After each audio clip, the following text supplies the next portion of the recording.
30, the things that were of concern to me when I was 30, at 30, I was in the United Kingdom, a young professional. I hadn't had my child yet, that came when I was around 33. And so I had a different set of obligations and priorities at the time. With my husband, we were very active in the pro-democracy movement. We could attend meetings up to 2, 3 in the morning, and 10 p.m. in the morning, I'm on a flight to Kenya, Malaysia, wherever. That was, when I was 30.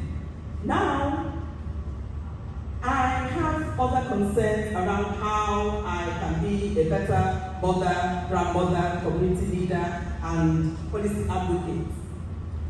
And if anyone had told me when I was 30 that one day my husband would be a governor and that I would be a first lady, I would have told them, me who went to go and picket Mrs. Abacha at the NGO tent in Wairu during the Beijing conference in 1995, Bisi, I would be a first lady. Because those were spaces that were traditionally in the hands of people who use power to exclude women in particular, or to harness women's energies and labors for their own selfish interests, and women had nothing to show for it at the end of the day.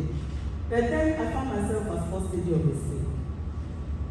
So the first thing I thought of was, what would my feminist sisters say if I occupy this space and there has been no difference in terms of the impact I have made or how I have comported myself. And so I spent, it was 8 years, 2 terms, my husband had 2 terms, 4 years, and then he went on sabbatical and came back, sabbatical quote unquote, and then came back for another 4 years. So 8 years in total. I spent 8 years using that platform to create legal and policy frameworks that will make life, that will integrate patriarchal structures and make life easier for women and children. I was able to get 8 bills passed into law to protect women and children. I was able to set up institutions and structures to protect women and girls from sexual and gender-based violence. And I was able to create an economic empowerment network that lifted thousands of women out of poverty. Maybe not conclusively, but at least it helped a great deal. And I put processes in place to ensure that not only do girls go to school because it's the law, as Jola said, but to keep them in school, because this is the way patriarchy works. When you make some gains, they have a way of pushing back, and then you find yourself almost where you started. Our girls have been going to school in record number. In many parts of southern Nigeria, the enrollment of girls in schools are numbers that of boys. But we found out that our girls were dropping out of school due to sexual exploitation at the age of 13, 14, 15. And so I started the Keep Girls in School program, and because of that, the World Bank took notice and added the state onto a list of states that they were going to support during that program. They only planned to do it in northern Nigeria. But because of all the noise and the big grammar that I was blowing, they decided to add on it to state. And I'm really grateful that that part of legacy that we left behind. So for me, this feminist struggle is something that we all have a role to play in. And all the gifts that we have as advocates, as writers, as activists, as professionals, whatever corner it is we want to defend, let us bring that to the table to ensure we push back.